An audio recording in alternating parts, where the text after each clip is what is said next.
Salmo 20, versos 7 e 8. Está escrito assim: uns confiam em carros, outros em cavalos, mas nós faremos menção do nome do Senhor nosso Deus. Uns se encurvam e caem, mas nós nos levantamos e estamos de pé.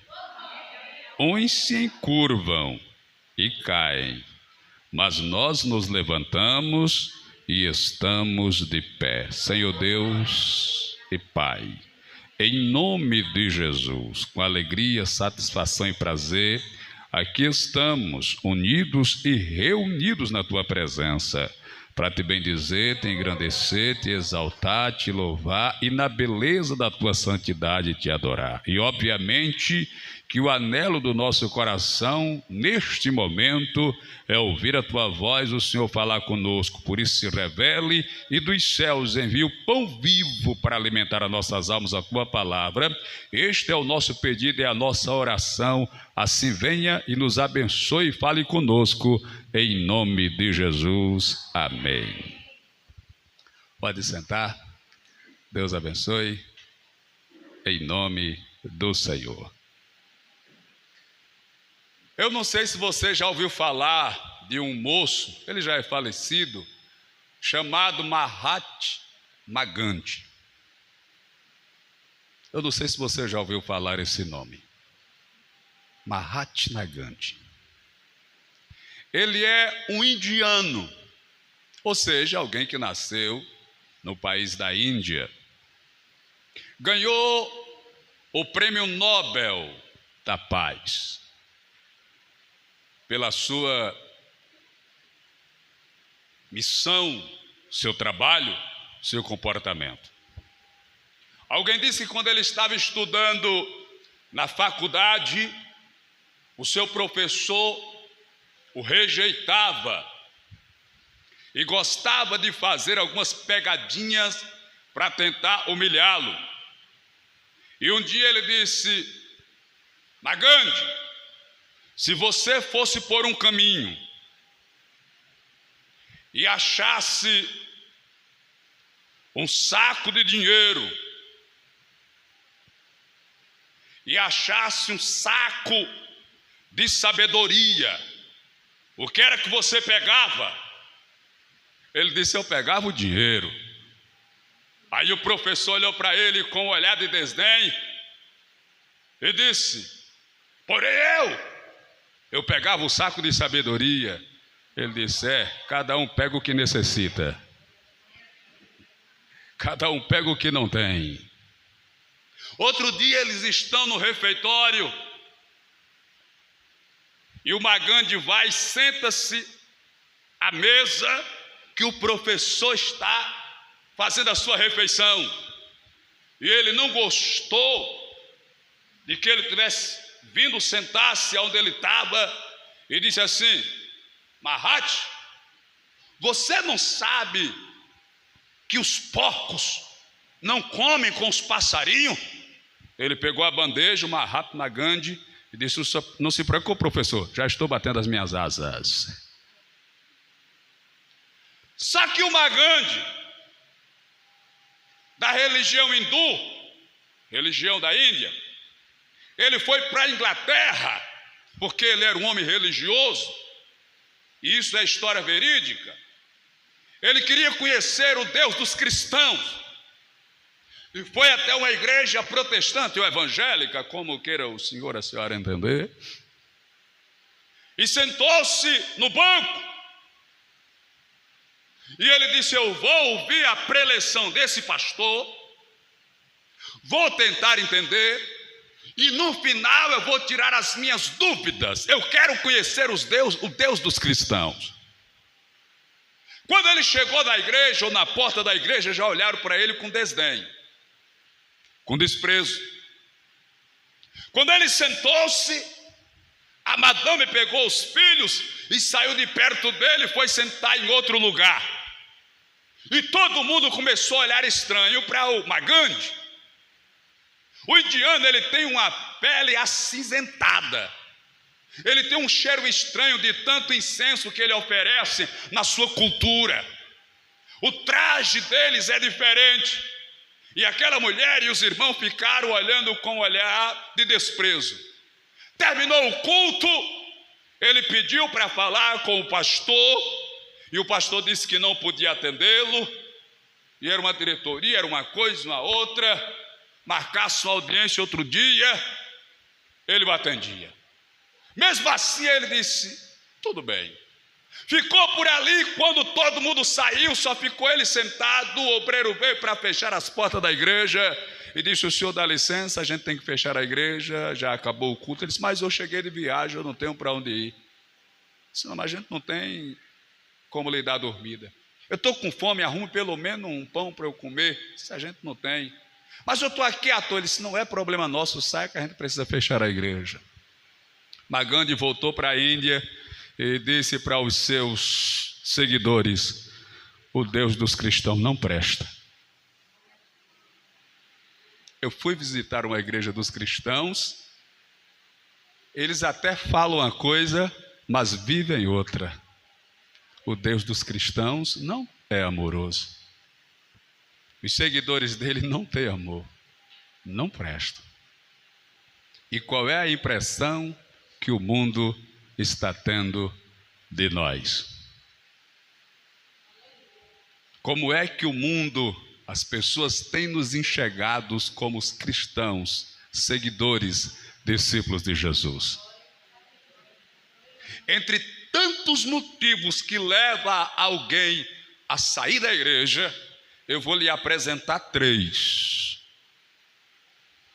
O primeiro motivo que faz alguém sair da igreja é o pecado.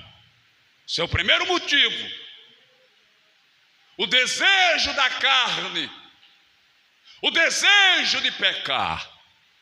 É o primeiro motivo que leva o homem, a mulher, a moça, o rapaz, o jovem, o idoso, ou seja, quem for sair da igreja, é o desejo pecaminoso, a falta de controle, de domínio sobre o desejo da carne, sobre a concupiscência, sobre a pessoa, lhe faz sair da igreja.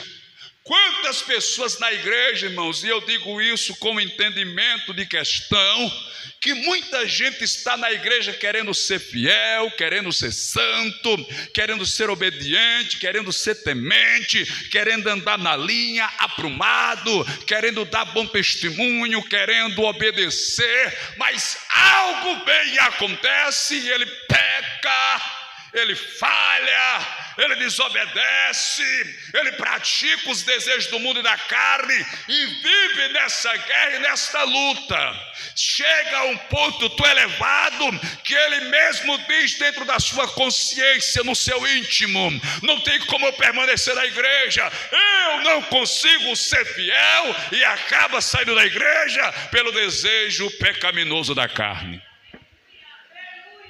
Este é o primeiro motivo que faz alguém sair da igreja.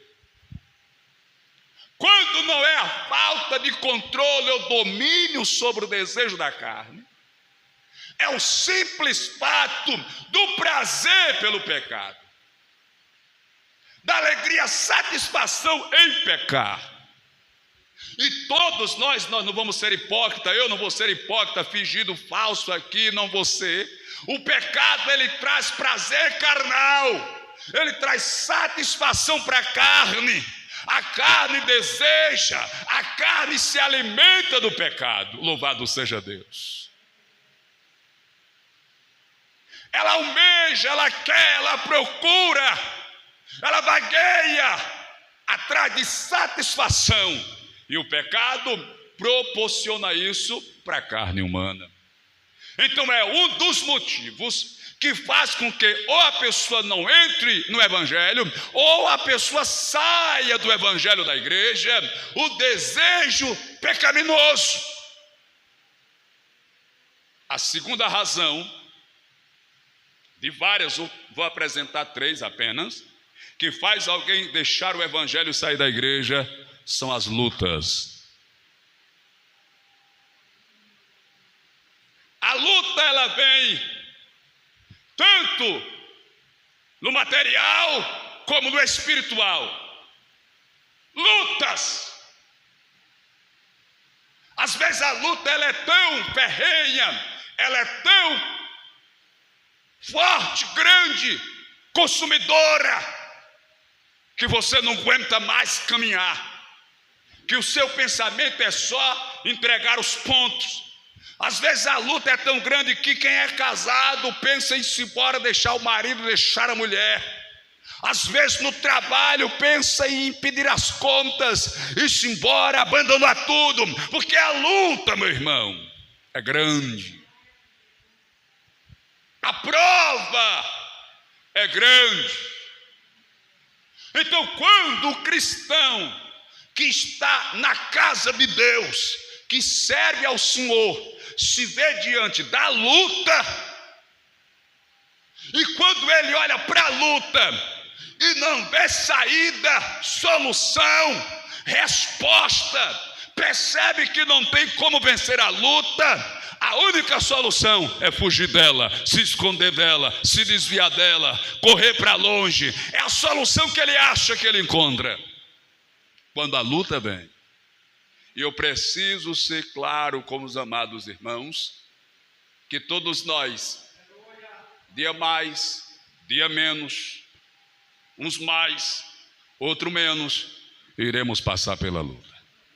Veja, Jesus Cristo disse que o semeador, quando jogou a semente no campo, umas caíram à beira do caminho, outra caíram entre as pedras, outra caíram entre os espinhos. Aqui caiu à beira do caminho, veio as aves do céu e comeu. Isso significa um maligno que tira do coração daquele que recebeu a palavra, tira do coração dele a palavra de forma rápida, porque ele não fez como o salmista no Salmo 119, verso, se eu não me engano, 11: eu escondi, Senhor, a tua palavra no meu coração. Muitos até recebem a palavra, mas não esconde, não guarda, deixa mexer, deixa tomar, o maligno vem e rouba. A outra semente caiu entre os espinhos. Aí a Bíblia diz que os espinhos cresceram e sufocaram a semente e ela morreu. Esse é aquele que aceita Jesus, mas o cuidado com o mundo, com as coisas do mundo, com os prazeres do mundo, com os deleites do mundo, são mais fortes, sufocam a palavra do Senhor. Aí esse vai e se desvia do caminho. Mas tem aquele que caiu entre as pedras, rapidamente cresceu, mas quando o sol brilhou, ele murchou, porque não tinha raiz profunda, porque era pouca terra, não dava para a raiz se espalhar e se firmar, ele morreu.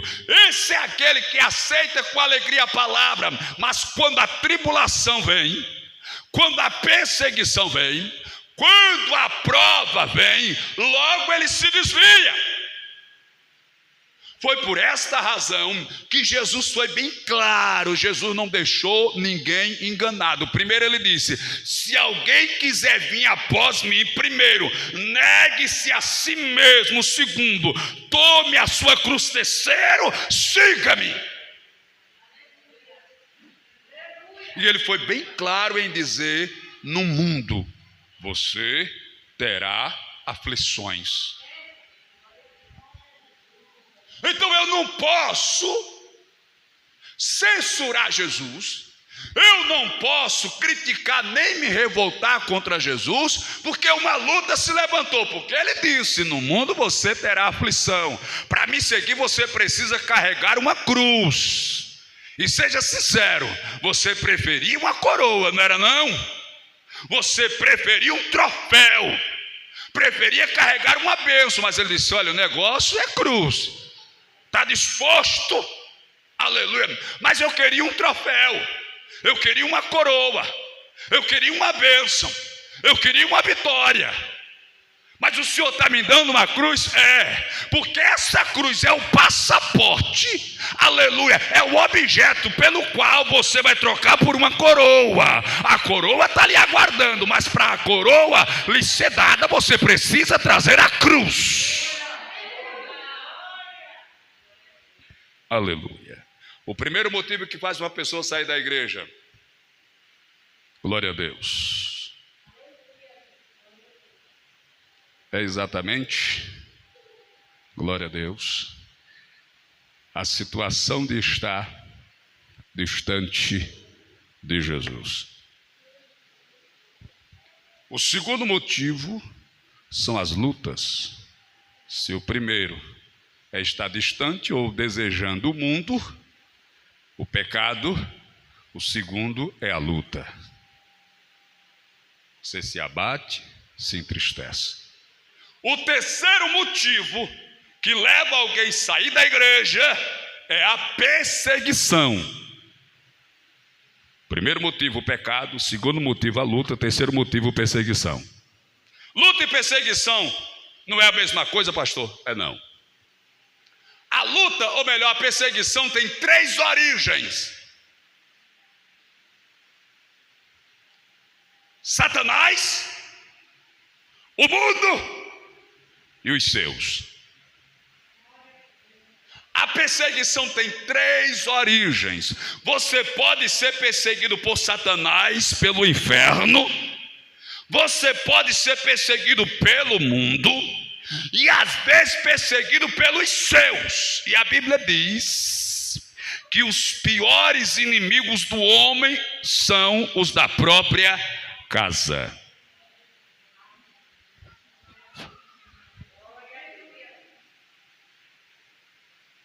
No entanto, Jesus, ele nos revelou que quando formos perseguidos, a perseguição não é motivo de tristeza, não.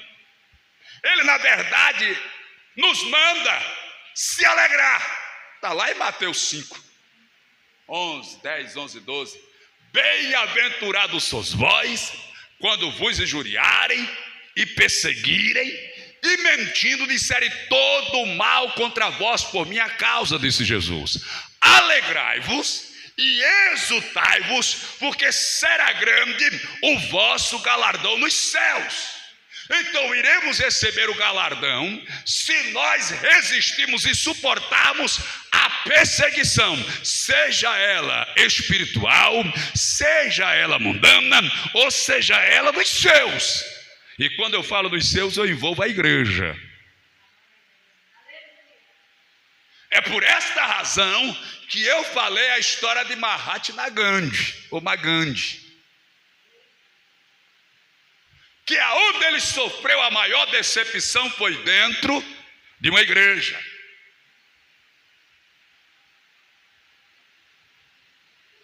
Eu sei que o culto, ele tem várias faces, várias silhuetas, e a gente precisa entender isso. Eu me lembro até da história do pastor Jeremias. Ele disse que um dia resolveu levar uns amigos para assistir um culto pentecostal. E ele eu não sei se eu posso dizer, ele mesmo fala, eu posso falar, que ele diz isso no vídeo. Ele é presbiteriano. Presbiteriano é uma igreja tradicional, não acredita muito nesse negócio de bater com o Espírito Santo. Negócio de pentecostalismo, neopentecostal. Ele disse que levou alguns amigos para assistir o culto. Ele disse: eu vou olhar o culto. Se o culto for bom, for mega, for madeira, eu vou dar uma oferta especial naquele culto. Eu vou levar os meus amigos para eles conferir comigo o culto. Ele disse: quando chegou no culto, a igreja já estava cheia de gente, e não deu para arrumar lugar para os 4 sentar próximo. Aí um sentou ali, outro sentou acolá e tal, cada um num lugar diferente. Eles cantaram aquele culto empolgado, aquela canção animada. Chegou a hora da palavra. Ele disse que o pregador leu o Salmo 23. O Senhor é o meu pastor e nada me faltará. Passou quase 50 minutos dizendo: olha, irmão, o Senhor é o nosso pastor, nada nos faltará. Que texto profundo, está vendo que maravilha? Isso é uma coisa poderosa. Olha, o Senhor é o nosso pastor, nada nos faltará, irmãos. Isso é poderoso, irmão. E tem aquele movimento dos pregadores mais animados. Olhe para o seu irmão, diga que ele é lindo. E o Jeremias só olhando assim. Na hora da oferta, você que está aqui e está roubando a Deus. Pastor Jeremias, eu não sou ladrão não. Se você é ladrão, está roubando a Deus. Eu mesmo não sou não. E aquela briga, o pastor pregando, ele lá falando na mente. Você hoje vai dar o seu tudo para Deus. Não dou nada, não vou dar nenhum real. Se terminou o culto, ele ficou bravo com o culto, ele não gostou nem um pouco. Saiu com os amigos. Aí ele só para tirar onda, assim, rapaz, que culto, né? Aí um gritou, rapaz, pense num culto bom. Culto maravilhoso, Jeremias. Eu quero até te agradecer por você ter trazido nesse culto, pai. Eu estava tão para baixo, eu estava tão quebrado. Mas quando o pastor disse, olha para o seu irmão, diga que ele é lindo, eu senti Jesus falando comigo, dizendo que era lindo, meu irmão. E na hora, o outro disse, na hora, Jeremias, que ele disse, você é ladrão. Eu disse, eu sou mesmo, nunca mais eu dizimei. E Jesus me achou aqui. Eu tenho que voltar a ser dizimei, sou um ladrão mesmo. Aí o outro disse, Jeremias, eu nunca passei por experiência como essa, de dar o tudo. Pensa como eu também, eu dei o tudo. Que coisa linda, Jeremias, como foi bom ter gente perseguido, Jeremias. O Jeremias disse, oxi, aquele recebeu, aquele se encheu, aquele deu glória, aquele sentiu a presença, e eu fiquei seco. Eu quero até abrir um parênteses, eu estava conversando com alguém esse dia, e eu peço que vocês orem para Jesus tirar isso do meu coração. Porque eu disse, eu não vou mais fazer festa na igreja não. Nem Comadef, nem aniversário da igreja. Porque alguém mais próximo da gente me chamou assim. Disse, pastor, não gostei da festa não. Festa desorganizada da beleza. Meu irmão acabou comigo. Não tinha quase ninguém na festa. Eu não gostei do cantor. Por que não trouxe o cantor tal? Eu digo, não, os outros cantores é R$2.500, R$3.000. A gente gastou mais de R$3.000 nessa festa, uma coisinha de nada. Já está aqui anotado, não vou. Só vou fazer festa mais não. Saiu do meu coração. Na verdade, o que Jesus colocou no meu coração é que sempre está no meu coração. Aquele trabalho de formiguinha, visitar, evangelizar, trabalhar. E cada culto ser uma festa. De fato, alguém pode até ter achado uma bênção. Para mim foi uma bênção. Para mim foi uma bênção. Foram 8 dias, irmãos, consecutivos, trabalhando, correndo atrás, orando para Jesus fazer maravilha, para Jesus fazer presente, para Jesus trazer a sua presença. E eu disse, se essa pessoa está próxima de mim, tem liberdade de falar, falou isso, com certeza muita gente não deve ter gostado. Então, Jesus, o Senhor me perdoe, eu vou continuar te servindo com alegria, mas não quero mais. Se alguém quiser, a gente vai dar o apoio, fazer uma festa, jovens, senhoras, outro, mas como a DEF já está suspenso, próximo mês, já não, fevereiro, a gente vai fazer, vai dar glória a Jesus. Quando chegar o aniversário da gente, se reúne um domingo, canta, adora, agradece a Deus. Mas o trabalho, porque na verdade você faz uma festa, outro dia, às vezes não se converte ninguém. Você só gasta, o povo canta e tal, aquele negócio todo. Eu digo, acho que o irmão tem razão mesmo de falar, né, esse negócio. Então é melhor a gente se aquietar e continuar dando glória a Jesus, trabalhando com alegria. Porque na verdade, a gente precisa trabalhar em prol do reino, é claro e é óbvio. Pelas almas, independente de festa ou de movimento, a gente vai trabalhar pelas almas. Veja, o texto que eu li diz assim: uns confiam em carros, outros em cavalos, nós, porém, faremos menção do nome do Senhor nosso Deus. Ele quer dizer assim, uns confiam em carro, outros em cavalo, mas nós confiamos no Senhor, nós confiamos em Deus, é em Deus que está a nossa confiança. Uns se encurvam e caem, mas nós nos levantamos e estamos de pé. Ou seja, veja, sabe o que ele está dizendo aqui? Ele está dizendo aqui que alguns se curvam e caem. Ele diz, mas nós nos levantamos e estamos de pé. Para você se levantar e ficar de pé, isso significa dizer que você também caiu. Só se levanta e se põe de pé quem caiu. Glória a Deus. Mas o que eu quero passar para os irmãos é que exatamente tem muita gente caindo. Mas entre os caídos, alguns conseguem se levantar e se pôr de pé. Você que se levantou e se pôs em pé, agora ajude aquele que está caído, aquele que está, aleluia, na lama, na sarjeta. Este é o nosso trabalho, a nossa missão. Eu vou insistir por alguns dias, conforme a inspiração e a cobrança do Espírito Santo, para que a gente entenda que nós somos uma igreja, e essa igreja tem uma tarefa e uma missão na terra. Nós somos o corpo de Jesus na terra, e como o corpo de Jesus, é através de nós que ele vai trabalhar. É através da igreja que Jesus Cristo cura, é através da igreja que Jesus Cristo liberta, é através da igreja que Jesus Cristo levanta, é através da igreja que Jesus Cristo batiza, é através da igreja que Jesus Cristo faz milagres e opera maravilha, através da pregação que a igreja, como representante dos céus, ministra na terra. Veja, está escrito lá em Romanos 10, do 13 por diante, aleluia. Como invocarão aquele que não ouviram? Porque todo aquele que invocar o nome do Senhor será salvo. Mas como invocarão aquele que não ouviram? Como ouvirão se não há quem pregue? E como pregarão se não forem enviados? A igreja tem uma missão, tem uma tarefa, que é pregar o evangelho, anunciar o reino. E o objetivo de se pregar este evangelho é alcançar as almas que estão perdidas. Veja, eu tenho falado por esse dia também de alguns personagens do livro Herói da Fé. O Moody é um dos personagens mais cativante, mais apaixonante. Segundo a história, eu não vou falar com certeza, mas ele visitava por dia cerca de 200 casas, aleluia.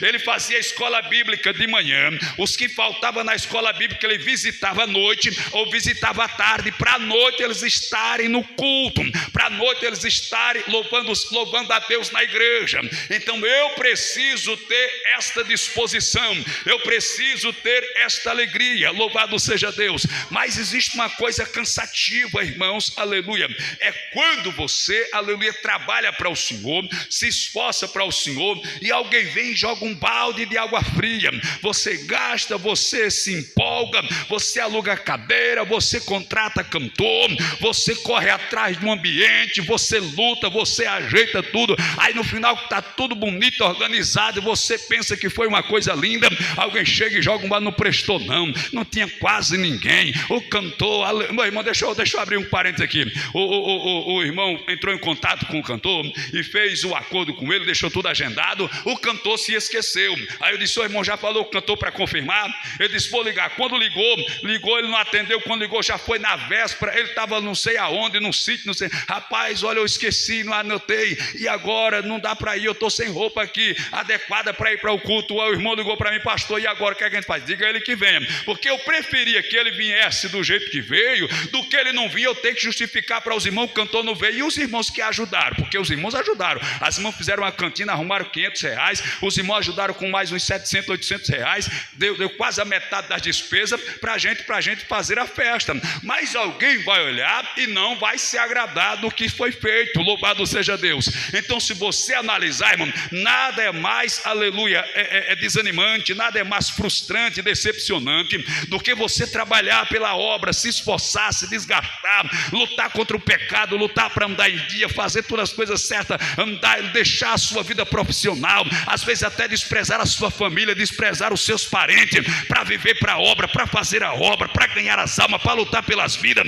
e no final alguém chegar e lhe jogar um balde de água fria e dizer que você está fazendo tudo errado, nada que não presta. Olha, tem hora que a gente fica tão pensativo que eu já pensei assim, ó Jesus, vou fazer o seguinte, eu vou deixar deixar os irmãos lá na sede, eu vou alugar um salão e vou começar lá do zero, deixar os irmãos ali. Eu vou lutar porque às vezes fica aquela luta, aquela dificuldade, então acho que é melhor assim. Eu vou lá, começo do zero, vou lá e trabalho, vou lá, corro atrás, evangelizo e vou fazendo o trabalho. E deixa os irmãos tocando lá, porque às vezes, querido, é desgastante, às vezes as pessoas não entendem, não compreendem, louvado seja Deus. Mas um dia que você, meu irmão, que você, minha irmã, lutar por uma alma, lutar por uma vida, que você for lá, aleluia, na sarjeta, for lá, às vezes até no local perigoso, vai lá atrás de uma vida que às vezes a pessoa está lá se acabando, está se destruindo, está a família arrasada, acabada. Aí você chega lá com uma palavra, chega lá com o evangelho, prega a palavra do Senhor, Jesus faz a obra, Jesus liberta, ele vem para a igreja. Aí quando chega na igreja, ao invés de você abraçar,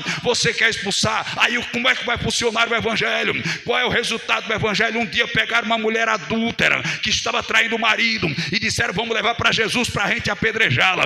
Quando chegaram lá, que apresentá-lo era para Jesus, Jesus Cristo disse assim: aquele dentre vocês que não tiver pecado, pode atirar a primeira pedra, pode acertar no meio da testa dessa infeliz, pode acabar com ela. A Bíblia diz que saiu todo mundo, só ficou Jesus e a mulher, até o apóstolo Pedro, o apóstolo João, o apóstolo também, Natanael, saiu todo mundo, não ficou um a não ser Jesus e a mulher. Então ninguém é bonzinho, ninguém é perfeito, perfeito só tem um que é Deus, e é Ele quem perdoa, quem liberta, quem salva. Nós simplesmente pregamos a palavra e o Espírito Santo faz a obra, louvado seja Deus. Veja, queridos, existe na Bíblia algumas explicações com relação a alguém que não consegue se manter na presença de Deus. Por exemplo, o Salmo 1 e o verso de número 3, ou melhor, 5. Diz assim: por isso os ímpios não prevalecerão no juízo, nem os pecadores na congregação do justo. Os ímpios não subsistirão no juízo, e nem os pecadores na congregação do justo. Algo acontecerá que o pecador não permanecerá na congregação do justo. Penso eu, com os meus botões, que aqui se fala da congregação celestial, porque aqui alguém pode viver em desobediência, em pecado, até o último dia de vida, até o último segundo para o arrebatamento, no meio da igreja, feito a história do trigo e a história do joio, que estão juntos, crescendo na mesma plantação, crescendo na mesma terra, recebendo o mesmo adubo, o mesmo insumo, sendo aguado, sendo regado com a mesma água, aleluia. Só que no final, quando eles são colhidos, a Bíblia diz que o dono separa o trigo do joio. O trigo ele coloca no celeiro e o joio ele joga no fogo. Então não se assustem se por acaso você ver alguém dentro do contexto religioso, eclesiástico, dentro do evangelho, vivendo uma vida irregular, imperfeita, de desobediência, aleluia. E às vezes você até percebe que a vida dele no aspecto financeiro e social é melhor do que a sua. Já dizia o salmista do Salmo 73, quando ele olhou para o ímpio e para o pecador e viu que ele prosperava, engordava, tinha fartura e vivia regaladamente, vivia no prazer e no luxo. Aí ele disse: eu quase me desviei por causa disso. Só que quando olhei, eu vi que eles não vão permanecer, aleluia, na presença do eterno, louvado seja Deus. Porque o que conta e o que vale, amado irmão e amada irmã, é ser fiel ao Senhor para receber a coroa da vida. Veja, a Bíblia ainda diz no Salmo 101, verso de número 7, versículo 6, Deus falando: os meus olhos procurarão os fiéis da terra, para que habitem comigo. O que anda em caminho reto, esse me servirá. É a primeira demonstração, o primeiro esclarecimento de Deus, mostrando quem vai ficar ao seu lado. Os meus olhos procurarão os fiéis da terra. Não são os fiéis do céu, são os homens, os fiéis da terra, para que habitem comigo. O que anda em caminho reto, esse me servirá. Versículo 7 ou verso 7. Não há de ficar em minha casa o que usa de fraude ou de engano, o que profere mentiras, não permanecerá ante os meus olhos. Então veja, amado irmão, querida irmã, porque não devo eu me preocupar com alguém que pode estar escandalizando a obra do Senhor, escandalizando o reino de Deus, o evangelho de Jesus, porque o próprio Criador, o próprio Eterno, irá criar uma situação e este não permanecerá na casa do Pai. Só que, aleluia, saindo ele da presença do Pai ou da igreja, ele não pode ter, aleluia, a desculpa, nem a narrativa ou o álibi de dizer que saiu da igreja porque o pastor lhe destratou, porque o pastor lhe humilhou, porque o pastor lhe fez vergonha, porque o pastor lhe desprezou, lhe abandonou, não quis olhar para ele, não quis conversa, porque achava que ele ou ela era assim ou era assado. Não, ele pode até sair, ela pode até sair, mas não vai ter consciência de dizer que foi desrespeitado, que foi rejeitado ou que foi abandonado, porque Deus não permitirá. Ele vai sair, vai dizer: eu saí, mas lá o pastor cuidava de mim, a igreja cuidava de mim, os obreiros cuidavam de mim, o dirigente cuidava de mim, o departamento cuidava de mim, as senhoras cuidavam de mim, a mocidade cuidava de mim. Eu saí porque eu não presto, mas que lá é uma bênção, é.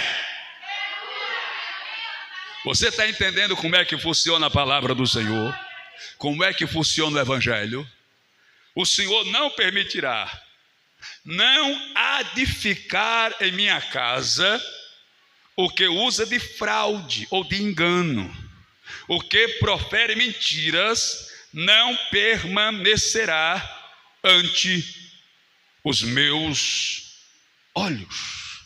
Então o próprio Deus, ele vai agir e vai trabalhar para formar com a sua casa, com a sua igreja, uma igreja apta e habilitada a fazer a obra do Senhor.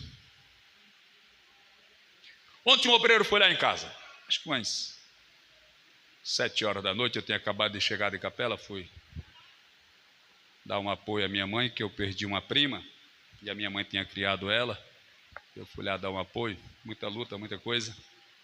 7 horas, o irmão chegou, um obreiro, pastor do nosso ministério, começou a conversar. Pastor, nós estamos empolgados aqui na congregação, querendo fazer umas concentrações, querendo ganhar alma, querendo ir atrás das vidas, querendo encher a igreja. Muito bom, meu irmão.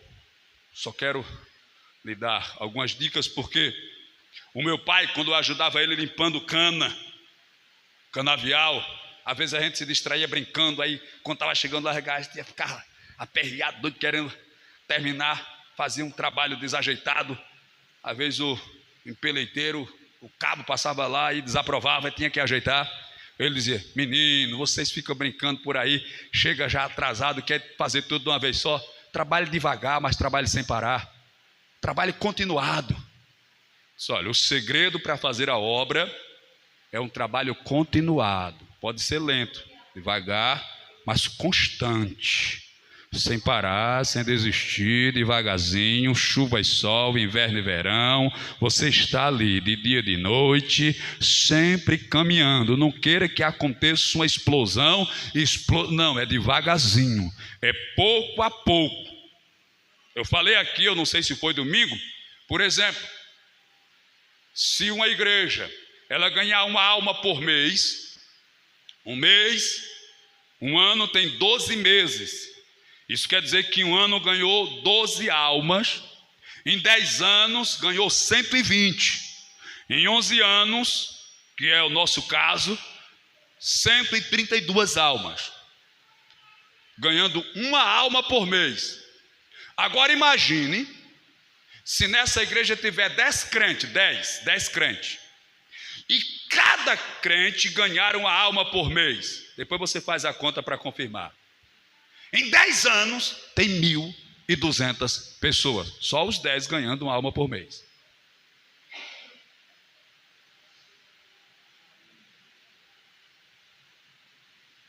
Porque se um ganhando uma alma por mês em 10 anos tem 120, isso quer dizer que 10 vezes 120 dá 1.200. Obviamente, como eu falei aqui outro dia, quando eu cheguei aqui em Messias em 99, tinha 9 ministérios. 9 ministérios. A missão devia ter mais, acho que umas 3, 4 congregações. Então 9 com 4 dá 13. Tem umas 13 igrejas. De lá para cá deve ter surgido mais umas 20, ou até mais, porque umas abriram e fecharam. Eu até disse ontem para o irmão, você sabe por que é que a gente perde muita gente? Porque a gente tem gente para perder. Só perde quem tem.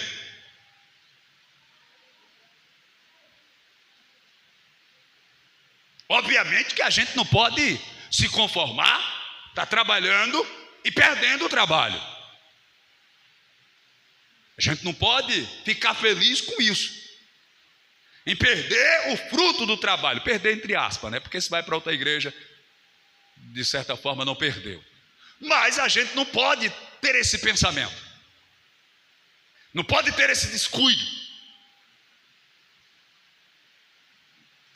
Mas se nós nos despertarmos, porque normalmente a gente sempre aponta para o outro. Ah, se fizesse assim, se fizesse assado, se fosse desse jeito, se fosse dessa forma, se fizer. Não, então vamos fazer, irmãos. Eu não fico aqui cobrando de vocês, eu estou tentando motivá-los e incentivá-los. Eu vou e faço, independente se você vai ou não, eu estou lá fazendo a minha parte. Então, como existe, e graças a Deus que existe muitas congregações. Um dia a gente estava até aqui, a gente fez um trabalho de oração, está com, acho que foi no ano passado, na festa do ano passado, e um irmão teve uma oportunidade, e eu não falo isso na hora, eu espero passar um ano para a pessoa não achar que eu estou repreendendo. E também ele não está aqui hoje. Aí ele disse assim, rapaz, eu passei ali na frente da igreja católica romana, estava cheia de gente. E aqui só tem 10, 15 irmãos. Claro que eu não falei isso, mas a gente tem que analisar. Eu tenho que pensar, irmãos, eu tenho que pensar, eu tenho que entender as coisas. Aí eu parei e refleti. O irmão disse que passou lá, estava cheio de gente, só que ele não calculou que só existe aqui 3 congregações. Existe uma igreja católica com 3 congregações. Essa aqui, essa rua, a do Rodrigues e a da Floriano Peixoto. Já as igrejas evangélicas têm de 30 a 40. Então suponhamos que ele passou de frente da igreja lá e tinha 50 pessoas, ou talvez mais. E aqui ele chegou, só tinha 10 ou 12 ou 15. Essa igreja estava cheia, aqui só tem 15. Agora imagine se em 40 igrejas evangélicas tiver 10 pessoas. Calcule aí 40 vezes 10 para ver se não dá 400. Já pensou se tivesse uma só? Então o trabalho que a igreja é só parar para entender, irmãos. É só parar para compreender as coisas. Senão, você vai bater, vai ferir, machucar quem não merece. Senão, você vai reprovar, vai descartar algo que é especial e valioso, só porque você não entendeu. Por exemplo, ontem eu falei para o irmão, é um dos obreiros que coopera lá no Ares, disse, olha irmãos, eu dou essas motivações, explico essas coisas, só que eu não posso exigir isso dos senhores. É uma forma de explicar. Tem gente aqui que chegou do trabalho, eu estava vindo para a igreja, a pessoa estava chegando do trabalho, só foi em casa, tomou um banho, talvez fez um lanche, e veio para a igreja. Então, tem as ocupações, cuida da família, tem um trabalho, tem ocupação. Então, se pelo menos vem para o culto, se pelo menos dirige uma congregação, dirige um departamento, faz algo, eu tenho que valorizar isso, porque é algo especial. Se a pessoa pode fazer mais ou não pode, aí é um particular dela com Deus. Porque quando eu congregava na sede de Madureira, no Jacintinho, eu trabalhava no Bom Preço até sábado, 8 horas da noite eu trabalhava no Bom Preço. De segunda a sábado, o único dia livre que eu tinha era o domingo. Aí a gente fazia culto na rua, dia de segunda, dia de terça tinha um culto de doutrina, dia de quarta às vezes eu ia visitar alguma congregação, quando não a gente tinha ensaio, ou se não fazia outro culto de rua. Dia de quinta tinha culto, dia de sexta era o ensaio do coral, dia de sábado de manhã tinha consagração com a mocidade, quando não era o culto da mocidade tinha um culto de Santa Ceia, às vezes eu ia para outra congregação em um culto de mocidade. Domingo de manhã, 6 horas da manhã, a gente estava na porta da igreja, pegava o som da igreja, montava de frente da igreja, das 7 às 9, fazíamos um culto chamado Alvorada. 9 horas a gente terminava, levava o som para dentro da igreja. 9h30 começava a escola bíblica, porque eu era um dos professores da escola bíblica, não ia nem para casa, já ficava na igreja orando. Quando era 2h30 para 3 horas, quando não era concentração, era evangelização na rua, e à noite estava na porta, cantando na mocidade, cantando no coral, e porteiro, louvado seja Deus. E assim foi por vários anos servindo ao Senhor. Então eu não sei qual é a sua limitação, eu não sei qual é a sua condição, aleluia, mas uma coisa eu posso lhe afirmar: não tem coisa mais, aleluia, doce, mais atraente e anelante do que fazer a obra do Senhor, do que trabalhar pelas almas, fazer a obra de Jesus e ver a vida que estava na cachaça, no mundo, nas drogas, aquela família que estava se acabando, destruída, arrasada, sendo trazida para a igreja, para a presença de Deus, e dias depois você vê eles descendo as águas, você vê eles sendo colocados como porteiro, de repente é um diácono, de repente está dirigindo a igreja, de repente é um pastor servindo ao Senhor e fazendo a obra na beleza da santidade eterna. Não tem coisa mais rica, mais linda e mais especial, meu irmão. Eu não sei se você também tem essa alegria. Eu fiquei muito feliz em ver alguém aqui falando que viu uma família se converter. E quem tem o coração virado para os céus, voltado para Deus, mano, a sua alegria é ver o sucesso, o crescimento da obra, ver as almas sendo libertas, transformadas, entrando na presença de Deus e caminhando para os céus. Então, meu irmão, minha irmã, que Deus te abençoe. Se você não pode, tem aquele corinho, que não é somente o pastor que está presente, mas também você que é crente, pode o trabalho fazer. Se você não pode com as 99, mas pelo menos com uma você pode. Se você não puder com uma, chama o irmão para lhe ajudar. Pelo menos 2 leva uma. Amém? Você entendeu a palavra? Então que Deus te abençoe, que Deus te faça desenvolver a sua mente e aumentar o seu amor pela obra e pelas almas. Este é o nosso objetivo, querido: cuidar das vidas, cuidar das almas, trazê-las para a presença do Pai. Oxalá que haja um avivamento no teu coração, que o Espírito Santo acenda uma chama e você almeje, deseje, anele, seja algo, sabe, empolgante, forte, você querer fazer essa obra do Senhor, servir a Jesus, ser útil na presença do Pai, ser uma ferramenta, um instrumento, um vaso que Deus vai te usar. Agora, para isso, meu querido e minha querida, se exige esforço, perseverança, trabalho a longo prazo.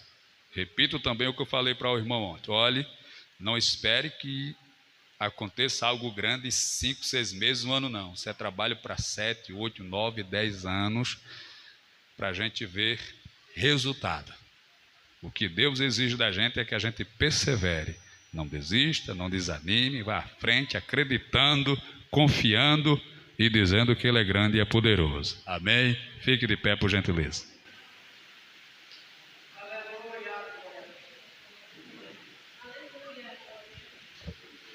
Que Deus te abençoe. Estamos